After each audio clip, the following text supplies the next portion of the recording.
We have some explosive new details on the alleged backstage confrontation with CM Punk, Ace Steel, Kenny Omega, the Young Bucks, hair being pulled, kicks being thrown, punches being thrown, blood being spilled, chairs being thrown, all this and more in this explosive AEW news story.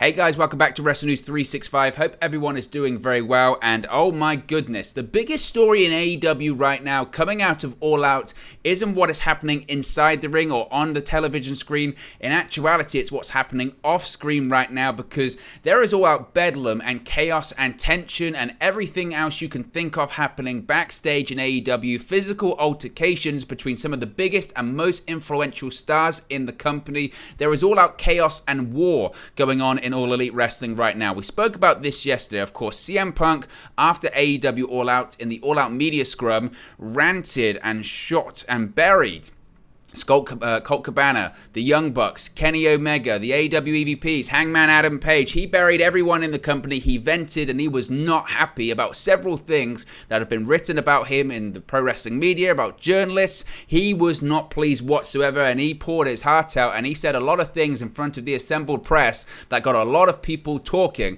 and a lot of people said, wow, that's going to get him a lot of heat. We spoke about the heat yesterday. We spoke about the comments yesterday. And we did start to hear rumblings and rumors of a backstage altercation between CM Punk and the Young Bucks. We covered this last night. Well, since then, we have a ton of extra details about, as I mentioned, biting, hair pulling, punches being thrown, chairs being thrown, all this and more. So let's get into just some of the details, because there are quite a few that are coming out right now. We've got reports from Mike Johnson of PW Insider. We've got reports from Brian Alvarez of F4W Online. We've got a ton of details from Sean Rossapp of Fightful Select. Let's get into what has been reported, and let's see if we can try and find out what really happened here. Now, Mike Johnson of PW Insider has done a lot of digging, and here's what he's reporting and what he's been able to ascertain happened after the media scrum on Sunday. He's reporting that after Punk finished venting his heart out at the AEW All Out media scrum, he returned to his locker room where there was an altercation. Kenny Omega and the Young Bucks went to Punk's locker room and confronted him about his comments during the AEW All Out media scrum.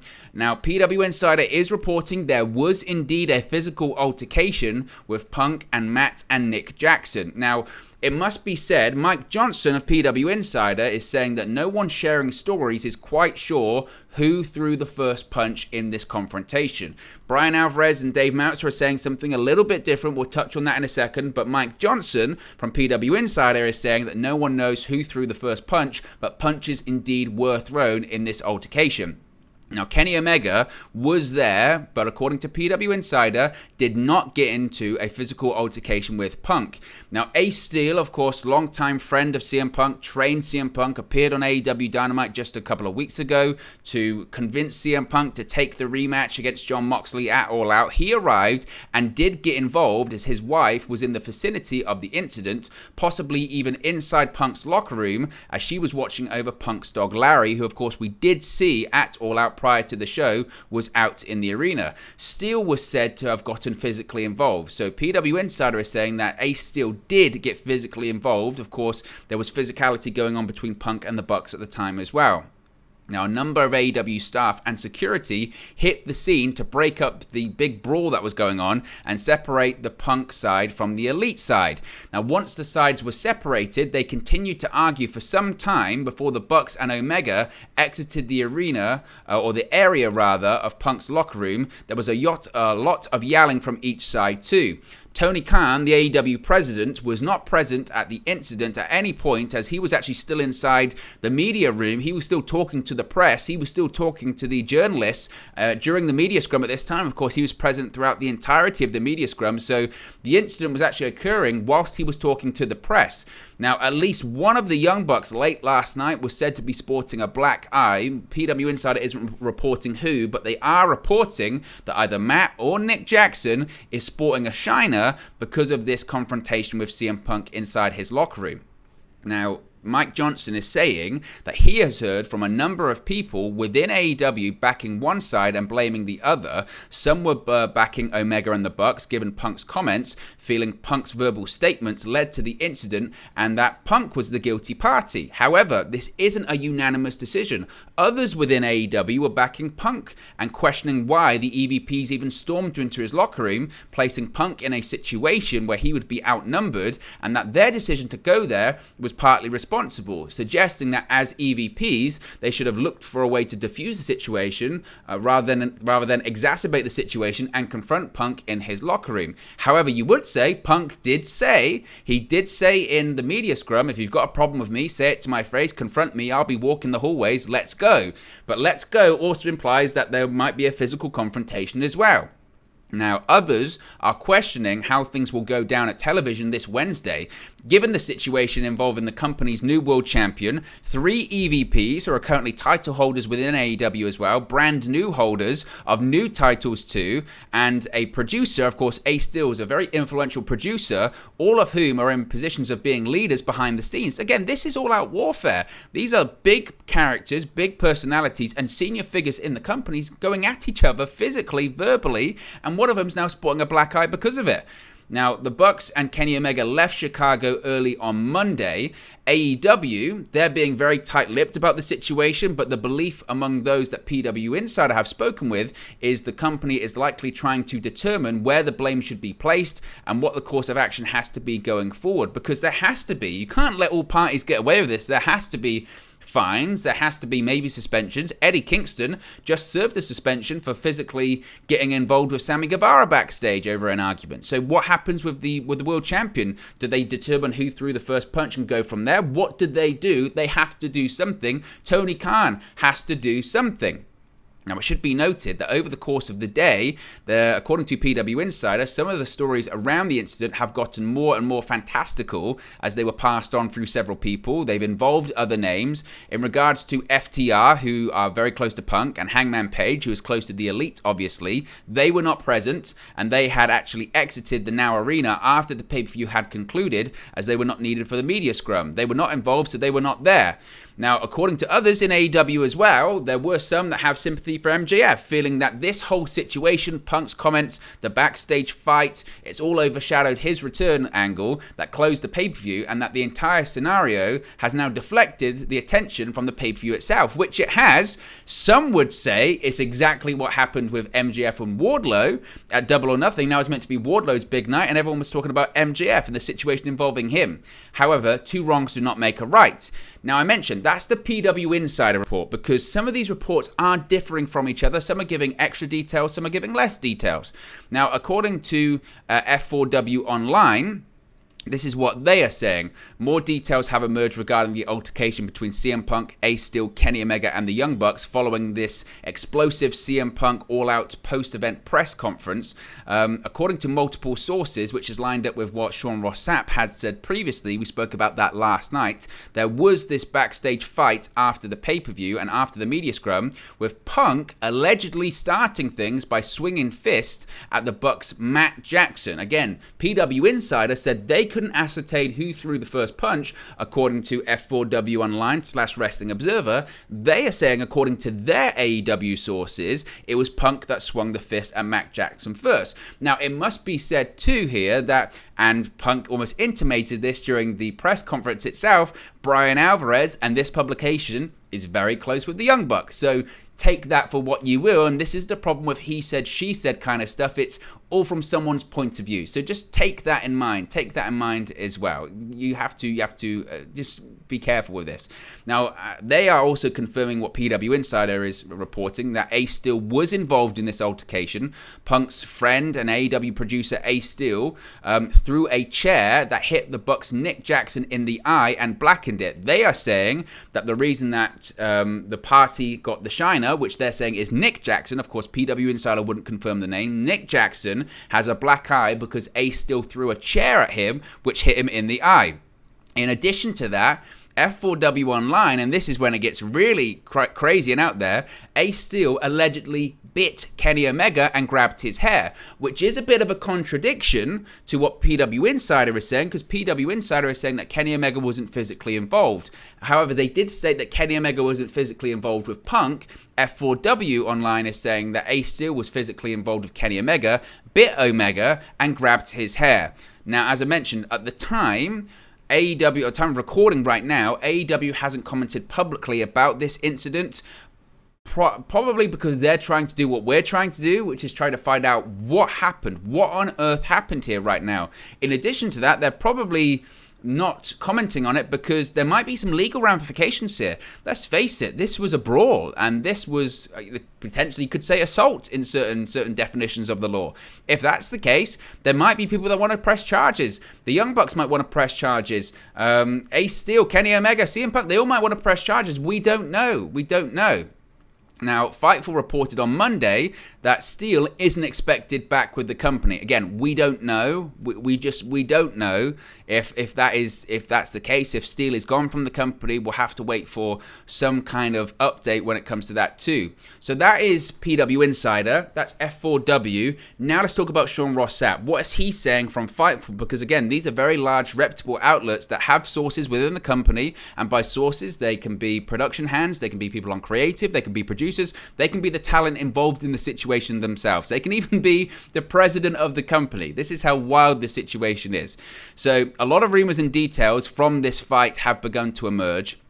Now, Sean Rossapp is saying after AEW's scrum involving CM Punk, where he buried Colt Cabana, Young Bucks, Hangman Page, and others, he returned backstage, where Fightful are also reporting that this altercation occurred.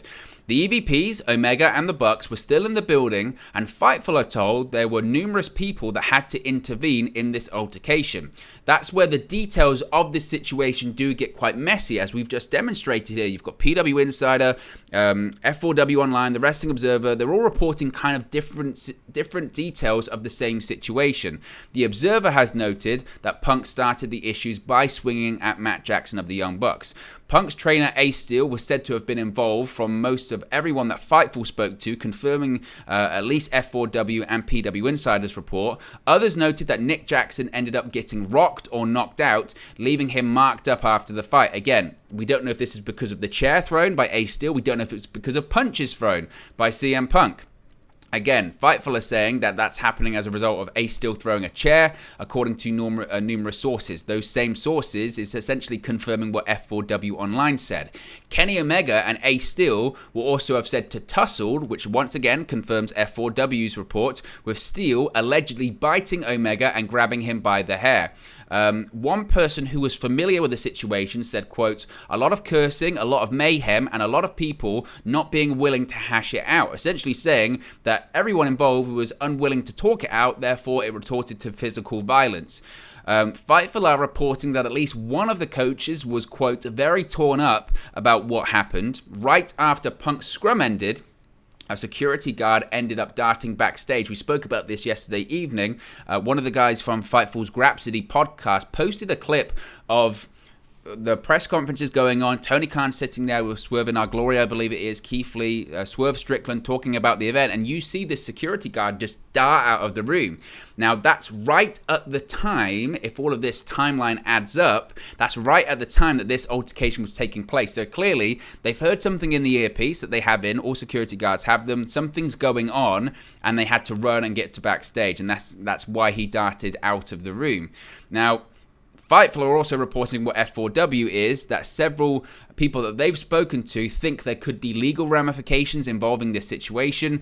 There have been reports that AEW producers, Christopher Daniels, who of course is in charge of talent relations in AEW, and senior producer Pat Buck, who is also kind of involved in talent relations as well, were involved in this, trying to defuse the situation.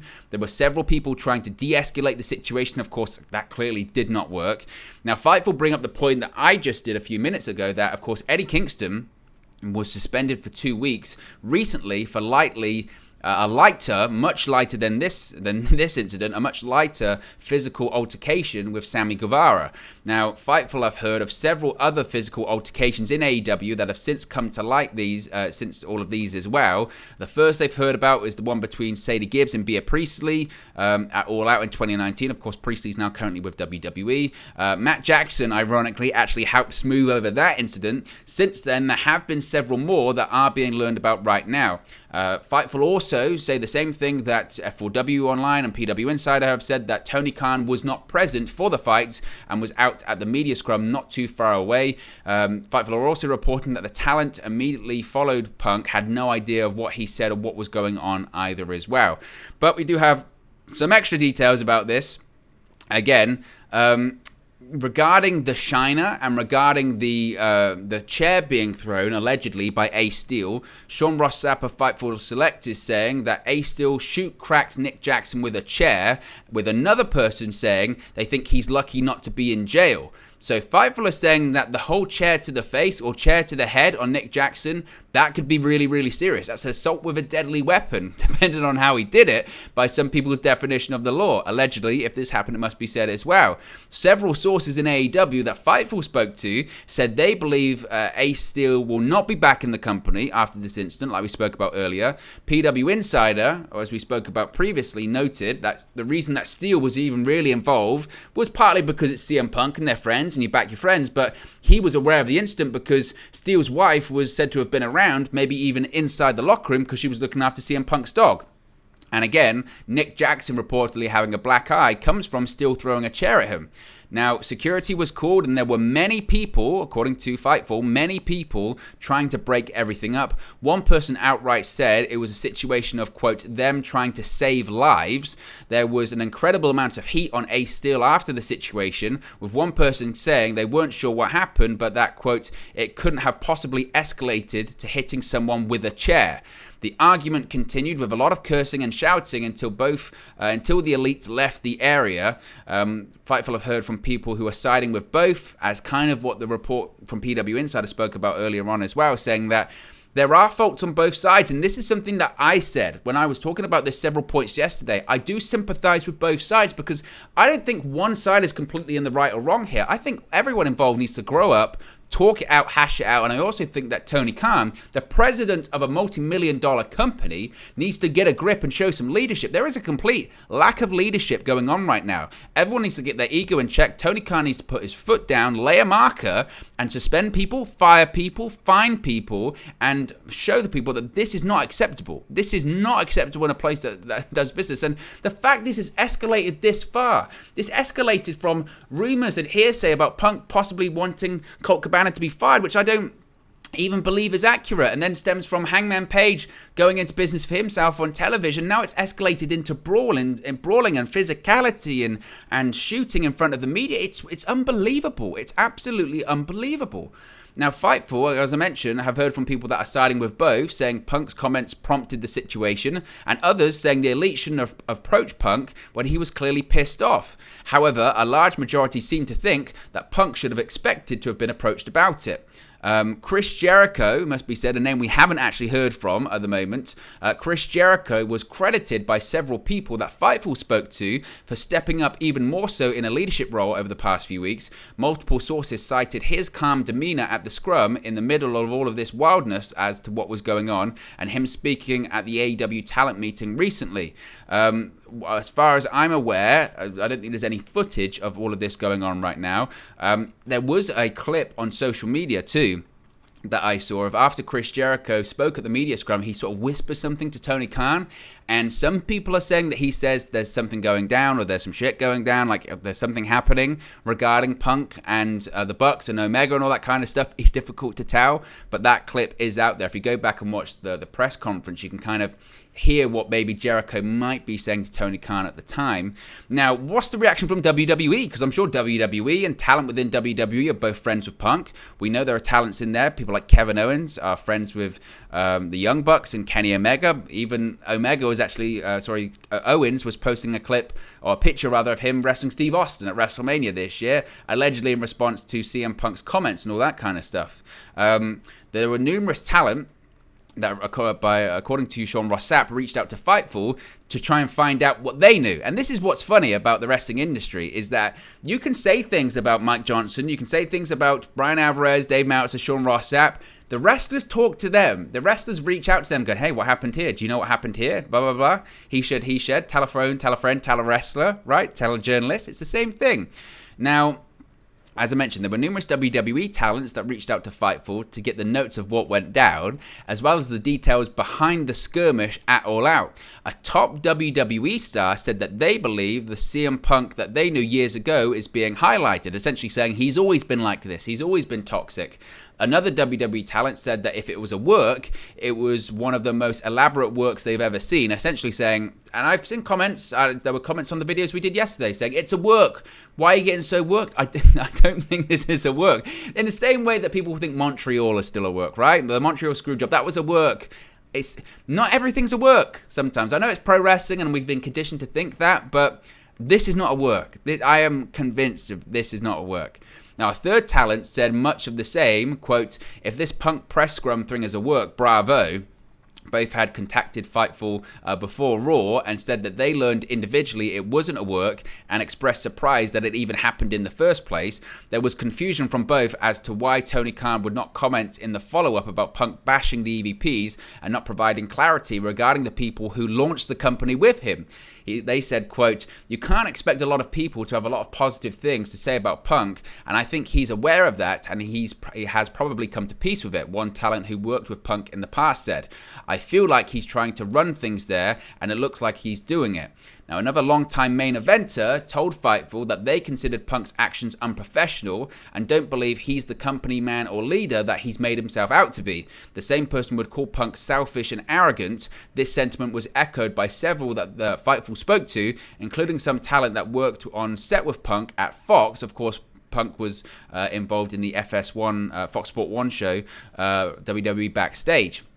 Now, a WWE official said that they agreed with Tony Khan that wrestlers not liking each other wasn't bad for wrestling, but said that in situations like Punk and the Elites, that power had to be asserted in order to let everybody know that this wasn't tolerable. The same official said that kind of thing doesn't happen as often recently in WWE, except for the likes of Chris Jericho and Brock Lesnar, because talent knew if they did that while Vince McMahon was there, they probably aren't going to be welcome back. With situations where it did happen, like Alberto Del Rio, of course, when he slapped that, was it a producer or a creative writer, they were fired. Now, ultimately, they were also brought back later on. But the point being, you have to put your foot down, and eventually, over time, you have to set examples, basically. You have to put your foot down in these situations.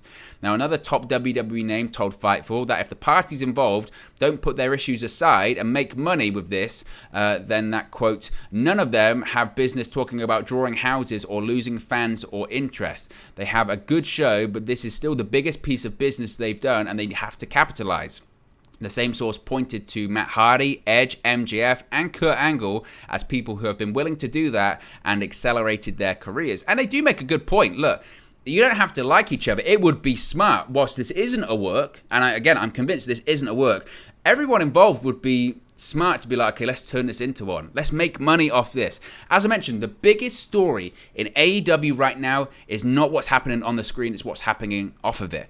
And if they can put this aside, or they say, look, I don't like you, I never will like you, I've lost all my respect for you for what you've done and what you've said and this, that, and the other, but people are talking about this. And at a time where people maybe aren't talking about AEW, or the ratings aren't what they were a year ago, let's accelerate things. Let's do something with this. However, my feeling is with everyone involved, they won't be able to do that. I think these personalities and their egos are far too big to think of business first, which is a massive shame. That is a massive, massive shame. And they're right. You talk about drawing houses and professionalism. It's unprofessional from everyone involved. And as I mentioned, I don't back one side over the other. I think that both sides are massively at fault here. What Punk has said and done, I think, is absolutely unprofessional in what he said in front of the media. But at the same time, I think what Hangman did on television was unprofessional. I think that the rumors circulated about Punk, if they weren't true, were unprofessional, if they were leaked. And I think that this whole backing someone over someone because he's my friend and this, that, and the other, I think that this could have all been avoided if they'd have been willing to speak it out in the first place, but clearly they were not, which I think is ridiculous. And I think, behaviors of people that are alleged EVPs, I think that is wrong too. I think everyone is in the wrong here. And arguably the biggest person in the wrong is Tony Khan. Get a grip over the company. You know, he should have also, after the press conference, said to CM Punk or whatever, that was unacceptable. I know you've got issues, and if you're willing to walk over this, okay, walk out. You know, and he has to fine and suspend, and maybe everyone gets let go. I don't know. Would he be willing to do that? Would it hurt his company? Massively. Absolutely massively. Everyone involved in the fight is holding about, apart from Ace Steel. But Tony Khan has to do something. He has lost complete and total control over this. And he's let it escalate to a point where it's out of control. Look at Bret Hart and Shawn Michaels in 1997. You know, Vince McMahon didn't do anything about that for such a long period of time, and it escalated and it got out of control. And it built from nothing into something massive. And he needs to fix this. And maybe he's left it too late. And like everyone else, tomorrow they've got Dynamite on TBS. What on earth is going to happen there? Honestly, what on earth is going to happen? I have no idea.